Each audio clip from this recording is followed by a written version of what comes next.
Bugün dünyada bir iyundur. Dünyada uşaqlar günüdür.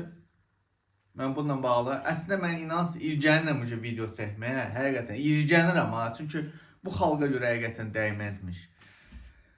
Sadəcə məsələn, nəyə görə videonu çəkirəm? Avropada məsələn yaşayıram, İsveçrədə də uşaqlara baxıram, şən keçirir, uşaqlar uşaqlığını yaşayır. Amma Azərbaycanda uşaqlar uşaqlığını yaşaya bilmir. Niyə? Çünki o uşaqların çox təsvir olsun ki, İlhamə deyən valideynləri var. Başa düşürsünüz? Ona görə uşaqların normal qaydada yaşaya bilmirlər.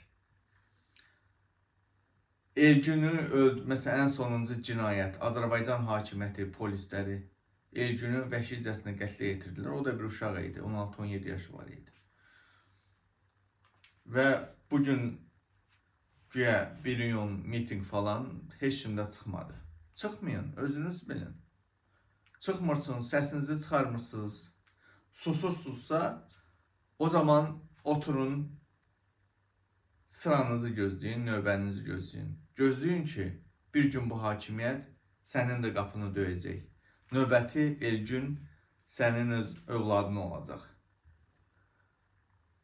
Azərbaycan uşağı öz uşaqlığını yaşaya bilmir. Çünki Azərbaycan valideyni o uşağı üçün vuruşmur. O uşaqların haqqını tələb eləmir. Dünyada yeganə ölkəyik ki, bizim ölkədə uşaq pulu verilmir. Amma məmurların, nazirlərin, balalarının uşaqları, nazirlərin uşaqlarının hamısı xaricdə mülkləri, bahalı villaları, maşınları var. Lüks həyat yaşayırlar. Çünki Azərbaycan xalqı köləliyi qəbul eləmiş bir xalqdır. Siz ömür boyu belə kölə kimi yaşamaya məhkumsuz. Ona görə kölə kimi yaşamağa davam və dediyim kimi oturun, gözləyin ki, Azərbaycan hakimiyyəti və onun polisləri bir gün sənin qapını döyəcək və balavın meyidini sənin üstüvə atacaq. Oturun növbəni. Əmin olun ki, bu olacaq. Həm də çox sürətlə bu proses getdiyi üçün çox tezliklə də sənin balanı öldürəcək bu hakimiyyət. Yatmağa davam edin. Siz yatmağa davam edin. Bugün dünyada uşaqlar gündür. Az öncə çölə çıxmışdım. İndi gedirəm biraz fırlanım, hava alım. Uşaqlar çöldə əylənir, deyir, günür.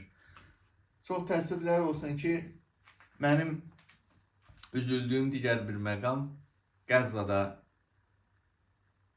bəzilərinizin dost qardaş dediyi, Azərbaycan hakimiyyətinin özünə dost qardaş dediyi İsrail terror təşkilatı Qəzzada uşaqları, ancaq uşaqları hədəf alır, bombalayırlar. Bax, bu mənim üzür həqiqətən. Azərbaycan valideyni cəhənnəmə qozma kimi uşağının üçün vuruşmur, savaşmır, haqqını tələb eləmir, belə mənim daşacağıma kimi. Amma orada, Qəzzada günahsız uşaqlar İsrail adlı terror təşkilatı tərəfindən bombalanır. Bax, mən ona çox üzülürəm. Çox üzülürəm, həqiqətən çox üzülürəm. Hətta bugün, nə bilim, neysə. Allah İsrailə lənət eləsin, onu dəstəkləyənlərə də Allahın min əzabı lənət olsun. Sadəcə bunu demək istəyirəm. İsraili dəstəkləmək bu din, irq məsələsi deyil. Bu ərəb, yahudi məsələsi deyil. Bu insanlıq məsələsidir. Əgər Azərbaycan vətəndaşı öz uşağın üçün vuruşa bilmirsənsə, heç olmasa o Qəzzadakı öldürülən uşaqların videolarını götürüb paylaş. Vicdanınız olsun, kişiliyiniz almışsınız, qeyrətiniz olsun. Onsuz köləliyi qəbul, İlham Əliyev rejiminin, İlham Əliyevin krallığını biz qəbul eləmişik. Neysə, yatmağa davam. Dediyim kimi, otur gözlə ki, hakimiyyət sənin qapını döyəcək.